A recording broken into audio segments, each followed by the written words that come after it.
Another great day, wonderful students of mine. I'm happy to see you again. It's yet another interesting time with English language. Mr. Wabara, good news, is still on board. I welcome you all. I hope you're taking care of yourselves, you're keeping safe, and you're doing what you should do as good students. Today, we're going to be discussing so much about proper writing and spoken English using verbs on tenses.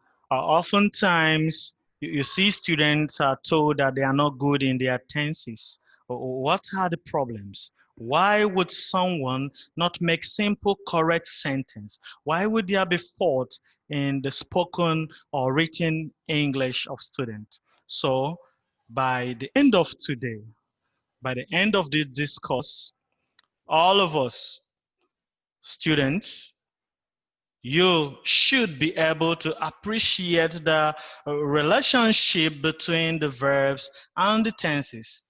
You would also be able to relate with the conjugation of verbs, joining verbs together. Like in the last classes, we told you about the classes of verbs: the lexical verbs, the anomalous verb, the modal auxiliary, and the auxiliary, primary auxiliary verbs. How can we bring them together in a sentence? And you should also be able to state the different parts of the sentence and the order. You should be able to know the subject, the predicate, the complement, and the adjunct. And you're also going to see how a particular sentence can change its form to different kind of tenses. You have a sentence and you keep changing that sentence to a tense. That means you can express yourself in different forms, in different directions as the case may be. So you won't have just a limited way of expressing yourself. Let's ride on by kickstarting with the introduction of verb. What is a verb? Primarily we are told that verb is an action word. Of course it is, because it shows action. All the verbs, the primary auxiliary verbs, the is, the was, the are, the were, the am, the be, been, being, they're all primary auxiliary verbs. These are verbs. The modals, the can, could, should, may, might, ought to, and others. Even the anomalous: has, have, and had. And of course, the lexicals, we'll talk about lexical verbs, we're talking about go, come, eat, dedicate, reject, masticulate, masticate, different kinds of verbs in the lexical that shows action. And today you're going to be looking at, when we say the LV, that's the lexical verb, it's constant. The LVS will give you simple present tense. LVS, LVED is simple past tense. LVING is LV in the present continuous tense, and LVN is in the perfect sense. We need to note that as well. And I want to quickly remind you something here. In the last class we looked at how adverbs could modify verbs and adverb. I remember in that class I mentioned some adverbs like very, and so. There may have been a mistake of looking at very as adverb of reason instead of adverb of degree. Please note that. And these are what verbs can do to modify verbs. When you call about adverbs, modify verbs, and also modify another adverb and adjective. Please look at that topic. You can correct that expression of very being adverb of reason instead of adverb of degree. Now, having noted that a verb is a word or group of words that tell or tells us. Why do we use tell, and in bracket we use s? If it is one person or one thing, it tells us. But if there are many, it tell us. That's what we talk about. It tells, that's singular, which can attract a singular noun or pronoun. But if we talk about tell, is a plural, and attract plural noun or plural pronouns. It tells us and when an action is taking place, and that is the present continuous tense. Remember, our present continuous tells us about an action that is taking place now, at the moment, as we speak. For instance, look at this sentence. I am writing a note now. Look at the division. We have subject I, we have am, which is primary auxiliary verb, and writing, which is LVING plus the complement, note, and adjunct noun. Like I said, the adjunct can be as we speak or right now. Now, this same sentence will continue to change form like we've noted earlier. An action took place. That means a verb can tell us when an action took place. We call that simple past tense. Now, simple past tense is just an action in the past time, irrespective of the time. It could be a second ago. It could be 2 minutes ago. It could be 2 days ago. It could be 1 hour ago. So you must put it in a past tense. I wrote a note yesterday. Here we have the subject. We have the LVED, the lexical verb in the past tense, and we have a complement, note, and adjunct yesterday. A verb can also tell us when an action was taking place. Now, this is the past tense, present continuous tense. We call it past continuous tense. And you see the example, I was writing a note then.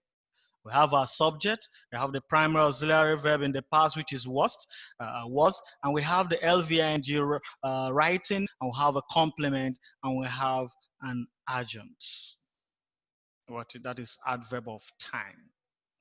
A verb can also tell us when an action takes place. Here is a simple present tense. Now, a simple present tense is a tense that tells us an action that is regular, action that is always, action that is a habit or habitual. It has to be like that.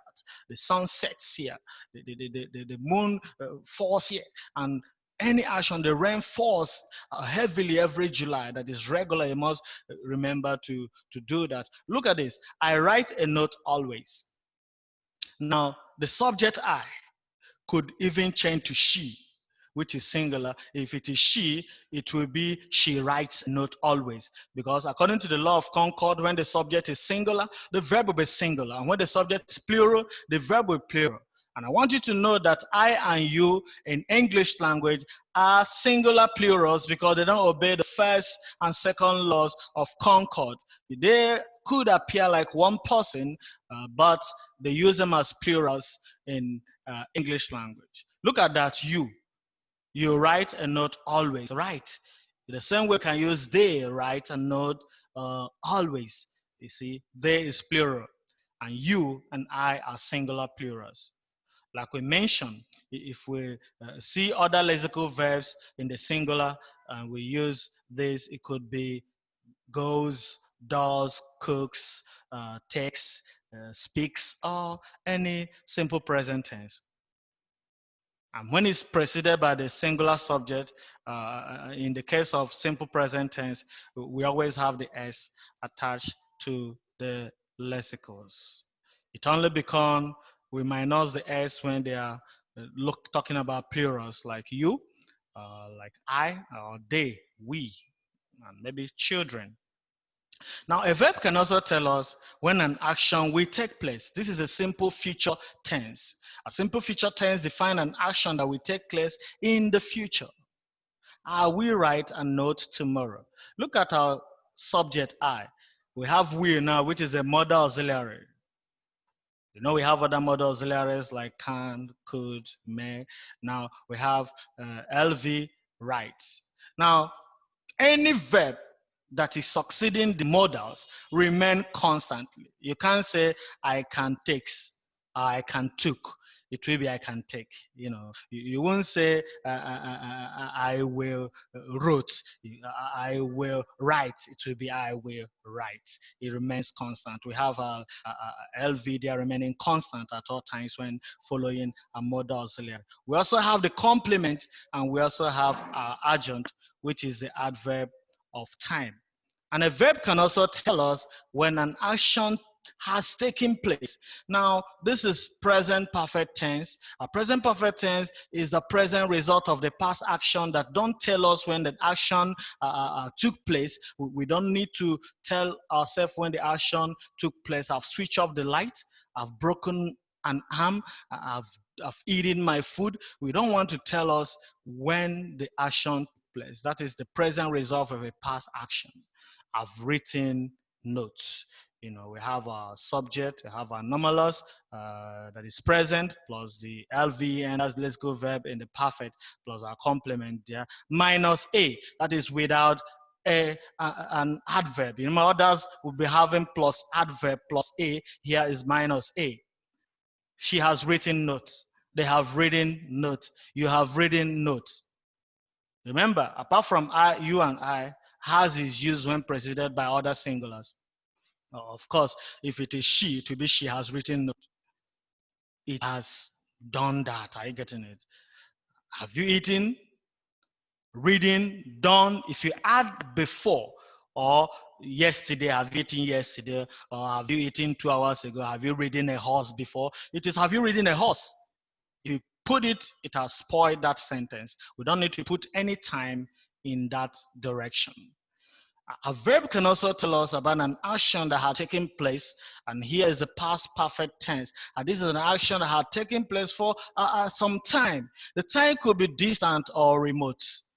It could be something that happened in the remote or in the present time that is past. I could say I had written a note since morning. I can also say I had written a note since 2 years. I can say I had written a note back then in the 20s. So it could be a very distant past, that's remote past or recent past. Here we have our subject I, anomalous verb in the past had, written with its lexical verb in the perfect, and the complement and the adjunct. And a verb can also tell us when an action has been taking place. Here we have present perfect continuous tense. This tells us about an action that has been taking place for some time. I have been writing a note for 2 hours now. We have a subject I, anomalous verb, have primary auxiliary verb there being, we have we have the anomalous verb there is present. The primary auxiliary verb there is perfect. And we have the LVING plus the complement plus the adjunct. A verb can also tell us when an action had been taking place. This one takes us to past perfect continuous tense. This is an action that had been going on for a long time. I had been writing a note since you started. Yes, we can use this to assert or negate a kind of allegation. I have been doing this for some time now. I have been doing this for some time, just to let it know that you have been there for some time. Our subject is there, anomalous verb in the past, a primary, auxiliary, perfect, and then the LVING, complement, and adjunct. And a verb can tell us about an action that we have taken place. That is the future perfect tense. This tells us an action that will have taken place in the future. I will have written a note by this time tomorrow. Maybe somebody is trying to tell you, you can't do it. You won't be able to do that. You don't have enough power. You don't have enough time. Say, no, don't worry. I will have done that by the time you got ready. I would have done that by the time you arrived there. I would have done that by this time tomorrow. Just watch and see. We have our subject, the modal auxiliary, the anomalous present. We have the LVE, and that's the perfect lexical verb there as well. Here now, A verb can also tell us about when an action will have been taking place. This is a future perfect continuous tense, an action that will have been continuing. You see, the perfect was have taken place. This will have been taking place, an action that will have been ongoing. Tell the person, no, I will have been doing that by this time next week. I will have been doing that is an assertion or kind of a conviction of your ability to be performing an action in that time. We have our subject, we have the modal auxiliary verb, we have the anomalous verb here present, we have the primary auxiliary verb in the perfect, and lexical verb, ing plus complement plus adjunct. A verb can also tell us when an action used to take place. This is an imperfect tense. Well, this tense has been misconstrued by so many to be simple present tense. That's why sometimes some students can say, sir, I used to see you in my area. And I'll ask them, am I no longer being seen again? Have I gone? He used to find my trouble.